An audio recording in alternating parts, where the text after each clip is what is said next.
बिस्मिल्लाहिर्रहमानिर्रहीम अस्सलामुअलैकुम रहमतुल्लाह। शहबाज हुकूमत की जानिब से जिस तरीके से धड़ाधड़ यहाँ पर किसी को एक्सटेंशन दी जा रही है, किसी के लिए ओहदा बनाया जा रहा है, किसी को चीफ जस्टिस बनाया जा रहा है, किसी को एक्सटेंशन और तोसी दी जा रही है, किसी को इदारों के अंदर लगाया जा रहा है, किसी को नवाजा जा रहा है, किसी को रिटायरमेंट के बाद दोबारा जज बनाया जा रहा है। तो ये जो यहाँ पर एक कब्ज़ा माफिया का राज है और कब्ज़ा माफिया के बाद अपनी मर्ज़ी के इदारों के अंदर अपनी मर्ज़ी की शख्सियात को लाने का जो सिलसिला जारी है, उसके ऊपर इमरान खान दो टुक अंदाज में अडयाला जेल से फट पड़ा है। और इमरान खान ने दो टुक अंदाज में पाकिस्तान के इन मामलात के ऊपर, इन हालात वाक़यात के ऊपर अपना ट्वीट लिखा है। और ट्वीट के अंदर इमरान खान ने पाकिस्तानी कौम को आगाह कर दिया है, पाकिस्तानी कौम को बता दिया है कि आज मुल्क के अंदर एक कब्ज़ा माफिया का राज है, मुल्क के अंदर एक एक्सटेंशन माफिया का राज है। इससे जान छुड़ाने की ज़रूरत है, इसको घर भेजने की ज़रूरत है और छुटकारा हासिल करने के लिए इस कब्ज़ा माफिया से, इस सिसिलियन माफिया से, इस गॉडफादर से कब्ज़ा छुड़ाने के लिए आपको थोड़ी बहुत स्ट्रगल करनी पड़ेगी, मेहनत करनी पड़ेगी, एफर्ट पुट करनी पड़ेगी। और इमरान खान ने फिर अपनी में मिसाल दी। तो इमरान खान का ये जो पैगाम है जो अडयाला जेल से निकला, ये ख़ास तौर पर army chief general Asim Munir की एक्सटेंशन के बाद उसके अंदर इमरान खान ने जो पैगाम दिया वो पूरी दुनिया के अंदर इस वक्त वायरल हो चुका है। क्योंकि इमरान खान ने वो जो पैगाम है, एक तो इमरान खान असल में जेल से ये पैगाम अपने वकला को बताता है, अपने लॉयर्स को बताता है, वकला के सामने रखता है, फिर वकला बाहर आके बताते हैं, तो वो पैगाम जो है वो ट्विटर के ऊपर लगा दिया जाता है, उर्दू के अंदर भी, इंग्लिश के अंदर भी, उसको ट्रांसलेट करके तो लगा दिया जाता है। अब ये जो पैगाम है ये पूरी दुनिया के अंदर वायरल हो चुका है, क्योंकि इमरान खान की ना सिर्फ ट्विटर के ऊपर, फेसबुक के ऊपर, यूट्यूब के ऊपर लाखों नहीं बल्कि करोड़ों के अंदर फॉलोइंग है। और इमरान खान का जो अकाउंट है वो बड़ी अहमियत का हामिल है, जिसकी वजह से जब इमरान खान मैसेज करता है तो पूरी दुनिया के अंदर वो वायरल हो जाता है। अब इमरान खान ने जो पैगाम दिया है, इमरान खान ने कहा है कि एक तो ये कि मुझे पता है कि 26वीं आईनी तरमीम की गई और उसके बाद आर्मी चीफ़ को एक्सटेंशन दी गई है। उनका इशारा जो है वो आर्मी चीफ जनरल आसिम की तरफ था कि एक शख्सियत को एक्सटेंशन दी गई है। तो पहले तो इमरान खान ने ये 26वीं आईनी तरमीम के मुतालिक बात की, उसके पर रोशनी डाली, उसके ऊपर जो है वो ज़िक्र किया। इमरान खान ने कहा कि ये पिछले तकरीबन 6 महीने से इनका प्लान मौजूद था, मुझे पहले दिन से पता था। मैं जब जेल से बाहर था मुझे उस वक्त ही अंदाज़ा था कि ये एक लंदन प्लान बनाया जा चुका है। और लंदन प्लान के अंदर पहले नवाज़ शरीफ, काजी पायचीसा और उसके बाद शहबाज शरीफ, जरदारी ख़ानदान, ये सारे ऑन बोर्ड थे। तो लंदन प्लान का पहला हिस्सा ये था कि ये शरीफ ख़ानदान, जरदारी ख़ानदान की जो गवर्नमेंट है वो इंस्टॉल की जाए, उसको मसलत किया जाए, उसको लाया जाए। और सेकंड प्लान के अंदर ये था कि काती पायचीसा को बाद में एक्सटेंशन दी जाए, या जिस बंदे ने भी, जिस इदारे ने भी सहूलतकारी की है, उसने फैसिलिटेट किया है, उसको बाद में नवाजा जाए और उनको एक्सटेंशन, उनको तोसी, उनको मरात, उनको पैसा, उनको गाड़ियाँ, उनको बंगले, रहायशें, उनको बाद में अकोमोडेट किया जाए।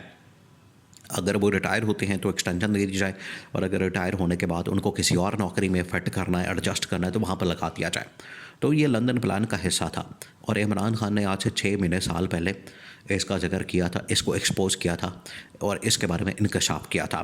तो उसके मुताबिक तो अमल दरामद हुआ, उसके मुताबिक अमल दरामद ये हुआ कि हुकूमत बन गई शरीफ ख़ानदान की, जरदारी ख़ानदान की, जाली तरीके से, 2 नंबर तरीके से, जाली मैंडेट के साथ, चोरी वाले मैंडेट के साथ, डाके वाले मैंडेट के साथ। तो गवर्नमेंट जब बन गई, हुकूमत जब बन गई, तो फिर उसके बाद नवाजने का सिलसिला शुरू हो गया।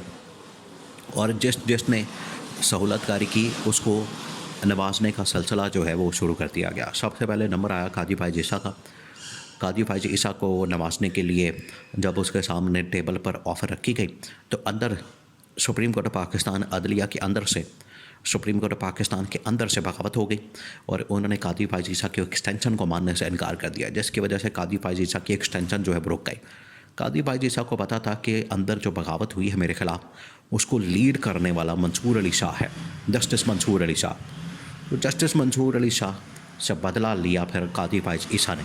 उसने कहा कि अगर इसने मुझे एक्सटेंशन नहीं देने के लिए राज़ी हुआ, मुझे एक्सटेंशन के रास्ते में रुकावट बन गया मंसूर अली शाह, तो मैं इसके चीफ जस्टिस बनने में रुकावट बन जाऊंगा। तो वो फिर करके गया। उसने फिर 26वीं आईनी तरमीम का पूरा एक फार्मूला दिया और 26वीं आईनी तरमीम लाने के लिए पहले उसने सहूलतकारी की, 63 का फ़ैसला, मखसूस नशस्तों के ऊपर अमल दरामद रोकने का फ़ैसला, यह सारा कुछ करने के बाद 26वीं आईनी तरमीम आई तो मंसूर अली शाह का रास्ता रोका गया और याह्या अफरीदी को चीफ़ जस्टिस और जस्टिस अमीनुद्दीन खान को आईनी बेंच का चीफ़ जस्टिस बना दिया गया। अब आप देखें मुल्क के अंदर 2 चीफ़ जस्टिस हैं। ये पहला मुल्क है दुनिया में, ये पहला मुल्क है जहाँ पर 2 अदालतें, 2 सुप्रीम कोर्ट, दो इस वक्त बड़ी अदालतें, 2 chief justice, 2 secretariat, 2 registrar, 2 buildings, 2 bench. ये अजीब व गरीब किस्म का मुल्क बन गया है। आप अंदाज़ा करें किसी मुल्क के अंदर ऐसा होता है? किसी भी मुल्क के अंदर इस तरह से नहीं होता। और जंगल में चले जाएंगे, बनाना रिपब्लिक में चले जाएंगे, बदतरीन से बदतरीन मुल्क के अंदर भी चले जाएंगे, तो किसी कबीले के अंदर चले जाएंगे या किसी और ऐसी जगह पर चले जाएंगे यहाँ पर रियासत का वजूद ना हो लेकिन फिर भी थोड़ा बहुत वहाँ पर निज़ाम काम कर रहा हो, वहाँ भी आपको इस तरह से 2 अदालतें, 2 चीफ़ जस्टिस, 2 सेक्रेटेरिएट नहीं मिलेंगे। लेकिन क्योंकि ये शरीफ ख़ानदान का अपने दिमाग का मसला है, उनके दिमागों की इख्तरा, वो दिमागों को इस तरह से फतूर उनके अंदर भरा हुआ है कि वो इस तरह की हरकतें करते हैं। तो ये किसका ब्रेन चाइल्ड था, ये किसका फार्मूला था, ये काजी फ़ाइज़ ईसा ने दिया था मंसूर अली शाह को रोकने के लिए। तो याह्या अफरीदी और उसके बाद जस्टिस अमीनुद्दीन खान और उसके बाद फिर ये अब आर्मी चीफ़ को एक्सटेंशन दे दी गई। तो उसके बाद नंबर आना है सिकंदर सुल्तान राजा का। अब इमरान खान इसके ऊपर फट पड़ा। इमरान खान ने कहा है कि यहाँ पर ये एक्सटेंशन और जो कब्ज़ा माफिया है उसका राज है, लोगों को एक्सटेंशन है, लोगों को लालच, लोगों को इक़्तिदार की, नौकरी की, पैसों की, मराद की, गाड़ियों की, बंगलों की, रहाइशों की, दौरों की और इस तरह की जो लालच दी जा रही है उसकी वजह से इन्होंने मुल्क के ऊपर कब्ज़ा कर लिया है, मुल्क के निज़ाम के ऊपर कब्ज़ा कर लिया है, मुल्क के मामलात के ऊपर कब्ज़ा कर लिया है और ये पूरा एक कब्ज़ा माफिया बन चुका है।